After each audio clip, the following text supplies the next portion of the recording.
Estou aqui com o Ivan Granado, artista fluminense, pintor, multiartista, né, pelo que eu ouvi dizer.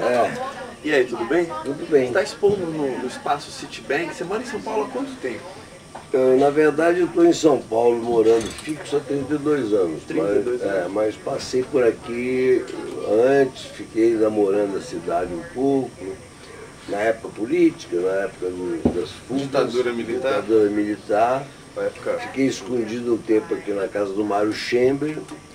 E depois eu fui me adaptando à cidade, acabei namorando, casando, fazendo família e por aqui fiquei. Que história é essa de você ficar escondido?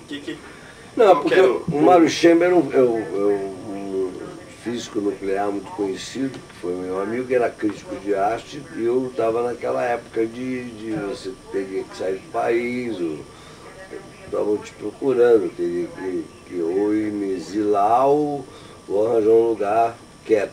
Estava num período meio difícil, porque eu fazia parte da resistência e também fazia parte do Diretório Acadêmico de Belas Artes, então eu estava numa posição meio desagradável.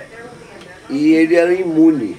E quando eu cheguei aqui, porque o físico nuclear é imune, ninguém pode atingir. Então ele achou, ele foi com a minha cara, foi conveniente, ficou meu amigo e nós ficamos um tempo juntos. Foi muito agradável, porque eu acabei tendo uma experiência inédita, porque conviver com o Mário Schember foi um espetáculo. Ele era um homem muito inteligente, podíamos passear à noite, podia ficar na casa dele, pintava, batia papo, líamos livros juntos. Foi um exílio intelectual muito forte na casa do Mário Schember. E como é que foi a sua produção artística nesse exílio intelectual paulistano? Foi muito boa, porque eu sempre gostei também, eu não só trabalho com coisas grandes, eu tenho uma certa graciosidade de trabalhar com coisas pequenas, com lápis, papelzinho, pouca coisa me satisfaz, às vezes eu não só deliro em telas grandes. Então, em geral, os espaços não são apropriados para você fazer trabalhos de expressões maiores. Então eu trabalhei muito em pequenas coisas, em desenhos pequenos, em pequenos projetos, e isso é muito bom, eu tenho esse costume até hoje.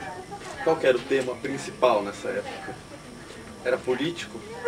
Eu não me lembro, era um pouco político, tinha aquelas figuras meio ligadas à política, mas o desenho era uma coisa meio que... O desenho para mim, como eu tenho formação de belas artes, quem tem formação de belas artes, as primeiras preocupações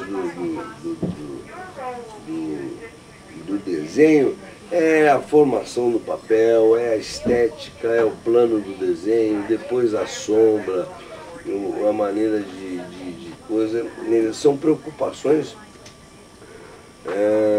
não é assim como a vida hoje é mais complexa, mais moderna. Você estabelece, eu vou fazer esse piso aqui, faço piso, depois a arte conceitual.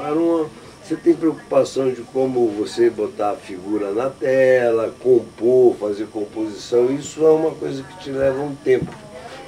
E essa situação te faz com que você às vezes até esqueça o lado político ou o lado mais... Você pega o lado estético. Mais estético ou mais problemático, que você fica com mais graciosidade. Então, quando que você começou a pintar, começou a perceber que isso podia ser mais do que um hobby? Ou nunca foi um hobby? Não, hobby não era, porque, na verdade, eu comecei a desenhar convicto, porque eu gostava de desenhar, meu irmão desenhava bem, a gente fazia, nessa época, a gente fazia figurinhas, tinha as figurinhas de futebol, que você colecionava, que isso era muito forte na época. Hoje existe também, muito, mas na época era uma condição quase que era pouca coisa que tinha no Brasil. Tinha isso e começou a nascer os Beatles da minha geração. Então ou você lia os Beatles e desenhava jogador de futebol e desenhava coisas. Então eu sempre fui muito ligado a essa situação de desenhar. Nas escolas eu gostava de desenhar, ficar desenhando. É uma coisa meio que talvez nata, foi uma coisa que veio veio naturalmente, não foi forçado, não foi uma coisa que eu queria. Houve sim, depois de um certo tempo, a minha irmã namorou um professor da Universidade de Belas Artes, e do qual ele me deu algumas orientações e me falou para mim, olha, tem até a possibilidade de você fazer universidade logo depois do ginásio, porque essa lei vai se inspirar, vai acabar, você devia aproveitar. E eu tinha 14 anos na época, então isso foi um impulso além, porque de qualquer maneira eu iria naturalmente ir para a universidade e tal, mas foi um adianto, foi precoce, porque eu peguei o último ano terminando o ginásio, que a gente tinha que fazer o ginásio científico e depois fazer a universidade. E ainda podia fazer no ginásio, você podia prestar vestibular para a Universidade Federal de Belas Artes, que é uma universidade que era muito linda, espetacular, porque era na Avenida Rio Branco, onde é o Museu de Belas Artes do Rio, em frente ao Teatro Municipal. E para mim aquilo era uma exuberância, com um garoto de 14 anos, estudar naquela escola imponente, com aulas de anatomia, desenho, professores espetaculares. Então a minha formação foi de categoria classe A. Eu me chamo de garoto Beaux-Arts. É muito chique, porque em Paris chamava Beaux-Arts, Belas Artes.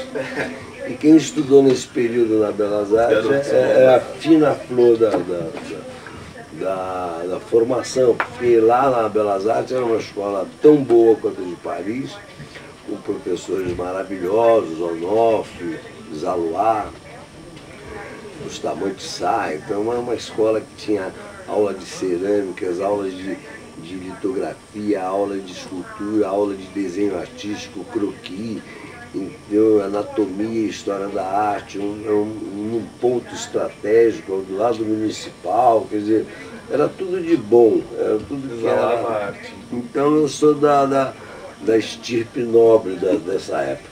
Ah, tá. E por que quando você tinha 14 anos, por que você pintava?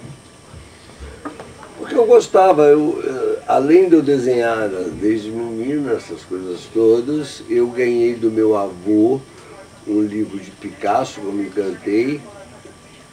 Meu avô é de família italiana, ligada a dentaduras e a medicinas e a prótese. E, provavelmente, eles também são muito artistas, porque antigamente vocês faziam... O dentista era quase que verdadeiros escultores de miniatura, né? Fazia tudo na mão. E meu avô era muito cheio das frescuras, com detalhes, e gostava muito de artistas, e como ele via que eu gostava de desenho, me deu esse livro. E eu fiquei envolvido com essas histórias e comecei a pintar naquela. Quer dizer, de menininho eu gostava já de pintar, já tinha meu cantinho no quarto, desenhinho, ficava fazendo meus desenhos. E então foi uma coisa que foi naturalmente. Eu nunca me lembro de ter feito outra coisa a não ser jogar futebol.